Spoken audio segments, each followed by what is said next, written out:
सद्गुरु महाराज के पावन श्री चरणों में कोटि कोटि प्रणाम।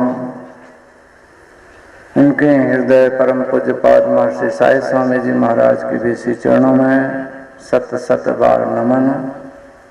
अपने आवास में अवस्थित संत मत के प्रधानाचार्य श्री के भी श्री चरणों में कोटि कोटि प्रणाम। और हमारे बीच जिससे यहाँ हम लोग आए हैं,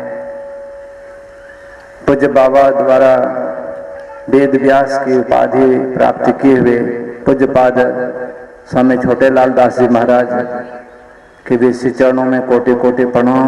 मंचासीन मुद मंगल में संत समाज, सत्संग प्रेमी सदात्माओं, माताओं एवं बहनों,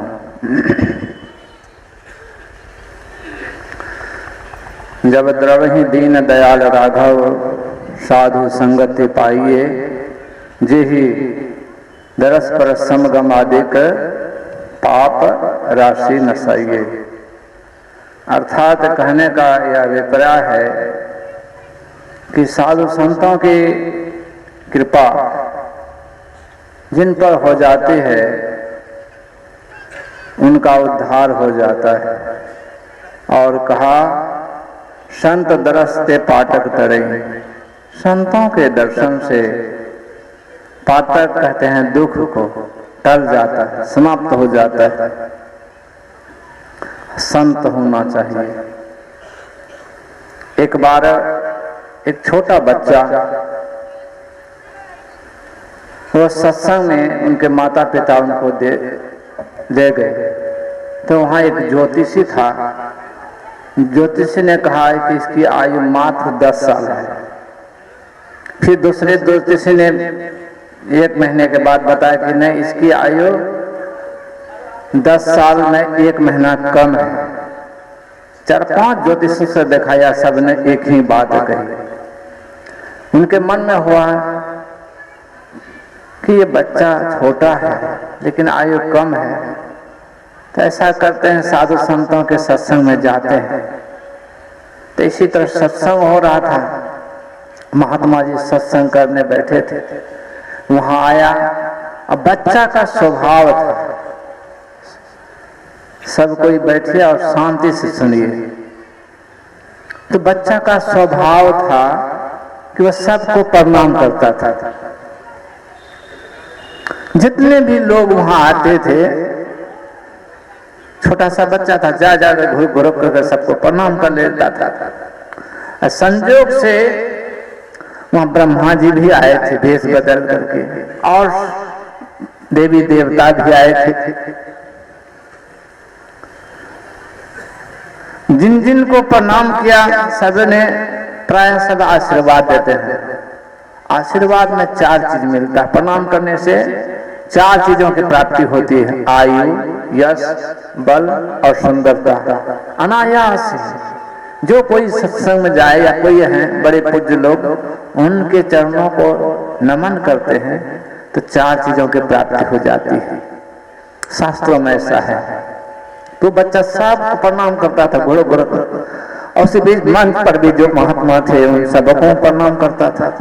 तो वहां सूक्ष्म रूप से ब्रह्मा विष्णु महेश सभी देवी देवता भी वहां पधारे थे।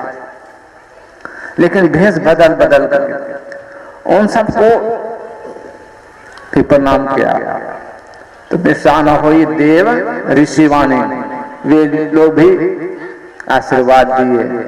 लेकिन आशीर्वाद देने से पहले उन्होंने सबने देखा कि आयुष की मात्र 10 साल की है, 10 साल तक ही जिएगा। तो उसने किसी ने अपने ओर से 10 वर्ष दिया, किसी ने, और इसी तरह करते करते उनका 100 वर्ष तक की आयु का आशीर्वाद उस बच्चे को मिल गया। बहुत दिनों तक वह सत्संग किया। 10 साल जब पूरा हो गया, 11वां साल चढ़ गया, फिर ज्योतिषी लोग आए। उनके पिताजी कहे देखिए तो इनका हाथ, सब ज्योतिषी जो ज्योतिषी से दिखाया था वे लोग भी आए। देखते हैं इसकी आयु है 100 वर्ष, 100 वर्ष। अब वे लोग अचंभित हो गए, मेरा ज्योतिष शास्त्र गलत हो गया। मैंने ज्योतिषी जो किया था उसके अनुसार जो देखा था तो गलत नहीं होता। तो उससे पूछा कि कहाँ ये कैसे हुआ?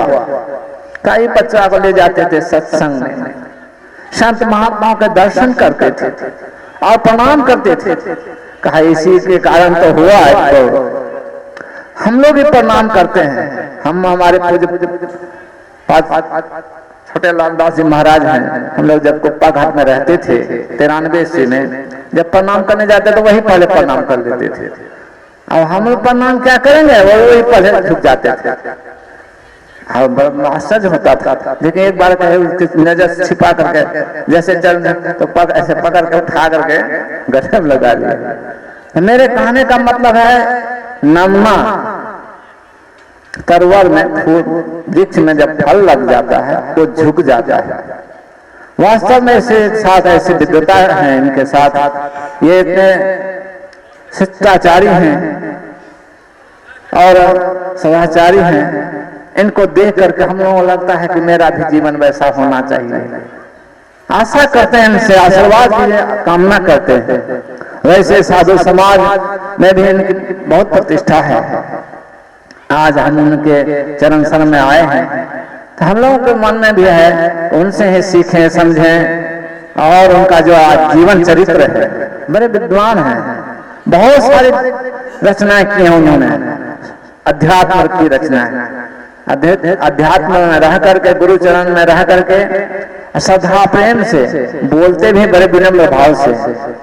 कभी कि इनको देखे नहीं किसी से झगड़ा करते। झगड़ा नाम सुने इनके जीवन में नहीं। हम लोग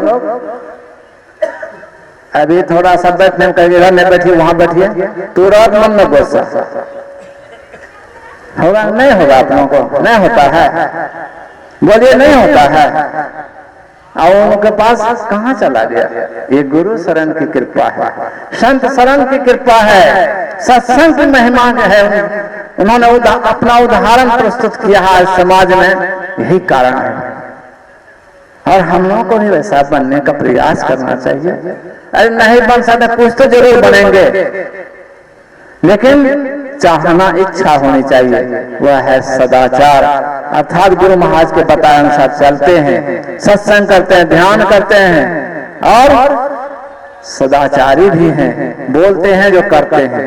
कहता जो करता नहीं, मुंह का बड़ा लवार, आंखें धक्का खाएगा साहब के दरबार। साधु संत महात्माओं में बहुत सारे लोग हम देखे हैं, जहां जाते हैं प्रवचन करने का होड़ लगा है। समझते हैं, सब चाहता है कि हम भी प्रवचन करके समझाएं। अब उनमें क्या है नहीं है परमात्मा जाने, गुरु महाराज जाने। यह इच्छा इधर से हुआ है, ये 5-10 साल के अंदर आ रहा, पहले नहीं था। हम लोग गुरु महाराज के समय में 83 में थे, वहां कनखुदिया में सत्संग हो रहा था। बहुत कम लोग प्रवचन करते थे गुरु महाराज के समय में, देखे हैं बहुत कम लोग। आज छोटे छोटे सब लोग प्रवचन करना चाहते हैं। भाई असर उन्हीं का पड़ता है जो करता है। अपने ऊपर करके उदाहरण प्रस्तुत किया है, उन्होंने अपने आप को ढाल लिया है, तब कहता है तो उसका लाभ ही होगा। हम लोग इतना करते नहीं हैं, आप लोग करते होंगे तो आप लोग के कृपा महाराज की है। साधुवाद स्वामी विप्रानंद बाबा को आपने बड़ी प्यारी बात बताई। हमें